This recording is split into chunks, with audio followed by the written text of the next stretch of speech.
Well, that was really that was a legit dream of the old yung mga taga Mindanao. You know, because Mindanao is a frontier country. It is not inhabited by originals except the natives and the Moro people here.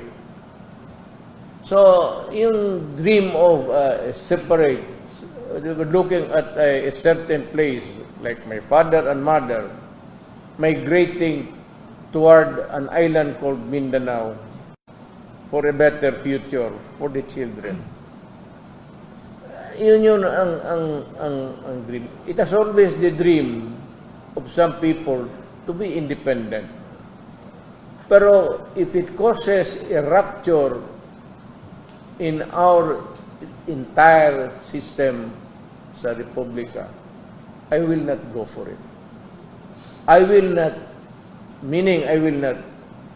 go for a forced carving out in Mindanao out of the Philippines. Are you saying now that it was just a pity or a picture? I am not. I'm not. There were no takers? I'm not saying any different, really, actually. Kasi wala naman, after you made the call, there were, of course, reactions that you cannot do. Well, I said, sinabi ko, So you're saying that now because give us a better deal for Mindanao. Well, if you studied history, Mindanao has always been a poor relative vis-a-vis with the entire country. Ang Mindanao noon, the least for so many years, consistently the lowest in getting public funds for our structures. Kaya tayo pinaka-late nag-bloom. And that was the complaint. Kaya it fueled the revolution. It encouraged people, and some Christians joined the Moro people in clamoring for an independent Mindanao. Klaro yun eh, especially the earliest settlers dito. Na dumating na ang panahon na lang, maganda na ang road network doon sa Mindanao. Punta ka ng Hagonoy noon hanggang Rocky Road. Sa ice cream lang yan. Hindi yan pang gobyerno. Hindi naman talaga nahati. Because the influential leaders and even the national leader, president, has always been that. Para tayo na nakatsamba na sa panahon ba yun? Karoon tayo ng presidente dito. Pero ganon pa man, there was never really a radical change in my... I'll just be frank with you and everybody else. When I became president, there was never the slightest moment that I was thinking of placing the interest of Mindanao over and above of the entire needs of the entire country. Kung ano lang ang sabihin ng economic planners at ano lang sabihin ng mga Department of Highways and everything, at unahin muna natin ito because I am not as bright as anybody else. I might be a lawyer, good in memorizing. Hanggang dyan lang, memorize. Pero to be an enterprising thing about governance, malayo. I cannot claim. Kadili kay di ka pod mo undang tindog naman ko. I think somebody asked, but you were not able to answer it earlier. The question was, are you going to Manila for prayer rally after another rally in Mindanao? Of course not. What for? So, the Cebu rally was the last? just a pretext just to go home, to say the alam mo, Cebuano always yearns to see his birthday. Any slightest excuse to be there. Pero sabihin mo just to be at the moment because it is demanded. Kaya, So there's no schedule for now? no schedule. If you are asking the question in terms of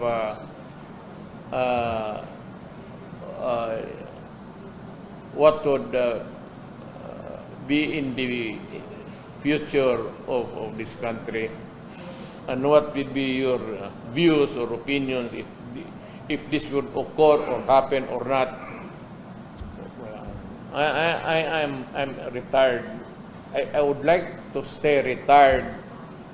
I do not want to meddle in politics. Maski na sa mga anak ko, if they can carry the burden on their own, kampanya lahat na gusto ko magpahinga na. Color, maya ko lang sabihin sa iyo, 40 anyos na gud ako.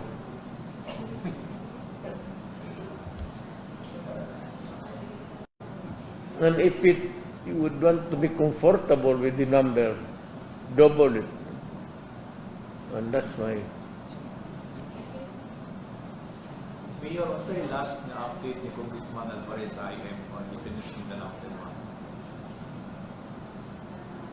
Ako talaga, I cannot, magprangka ako sa inyo. This is for all, and I would repeat it now and forever. I do not want my country dismembered. I do not want a part of my country taken away. I do not want my country to be disturbed physically, even the slightest. It goes for Luzon hanggang Pulo. Yung nagising ako sa mundong ito, Republic of the Philippines, for as long as I live, it would be the same Republic of the Philippines. But were you saying a different thing, Mayor, last time when you said that you would want Mindanao to separate from Mindanao? Although you did not... Sa kadang intrigadura ka yun. Separate. Usap siya, magtiayon, kayo mag-separate. Hilno, diha. Panghadlok mo lang na. Paano? Para, yung nang kabito. Pas ni mo, magsikagyaw-yaw. Pag yun ang kasi yung bana, ikaw mo yaw-yaw, biyaan ta ka. Wala na.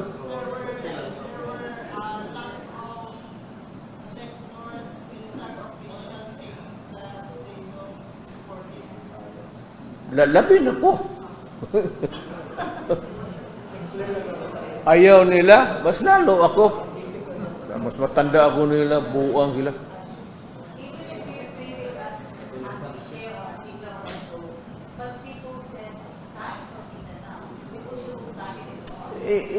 You can craft it the way you want, legislation, or we go into a deeper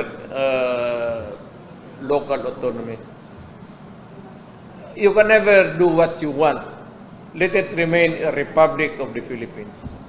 So no more talks about Mindanao, getting out of the Republic. Yan lang ang problema. It's the distribution of the national wealth.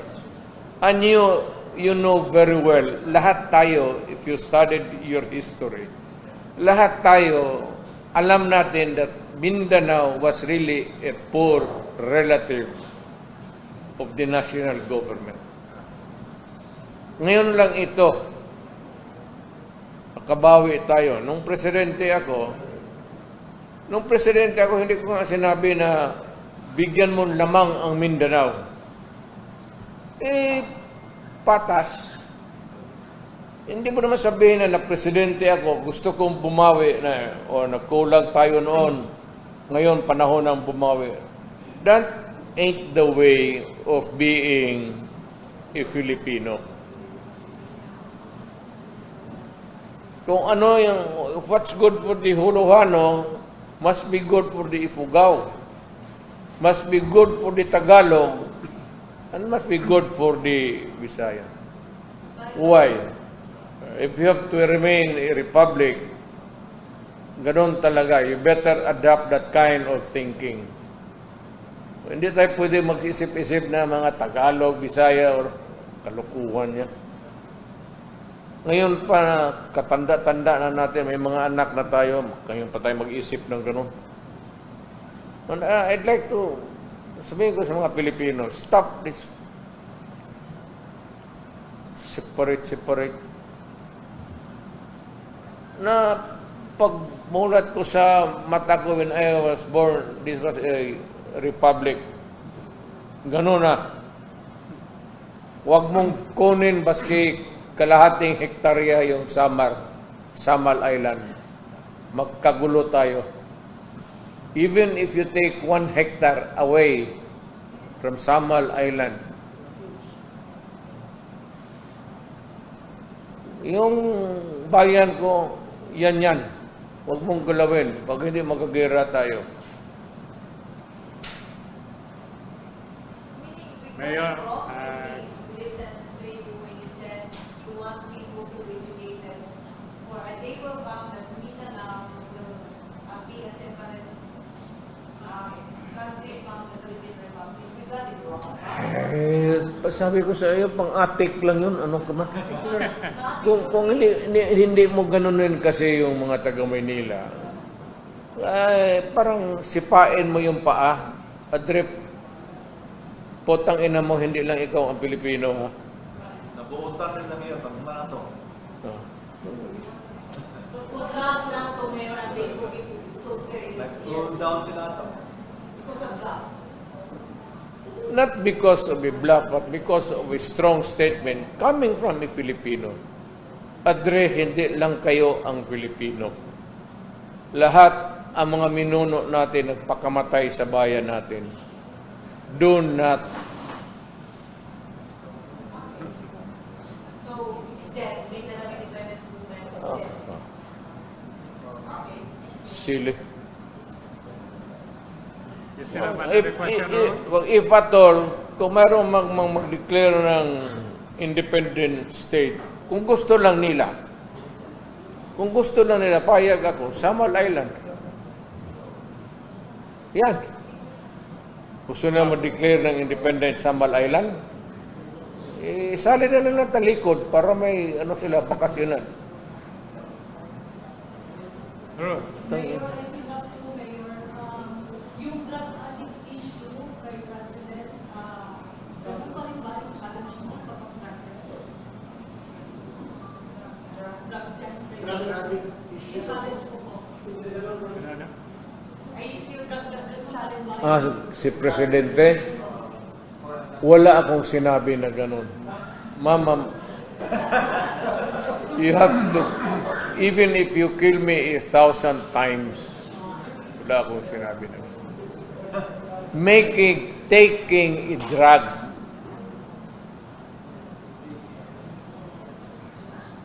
pero kung sabihin mo, addict, wala akong sinabi na ganun. Patayin ako ni Marcos niyan. Maawa ka naman sa akin. Matanda na ako. Ano sinabi noon? If I can say it for to Marcos, I can say it for all. Ayaw inawa kay antibiotic na to o kay aspirin. They're all drugs. It's just Dominic yun. Pero wala akong sinabi na patayin ako ni Marcos niya. Takot pa naman ako mamatay ng matanda na ako. Gusto ko pa mabuhay mga another hanggang mamatay si Kaduwaya. Magsabay kami. Mayor, 8 months na lang po, Mayor, mag-election na naman. Marami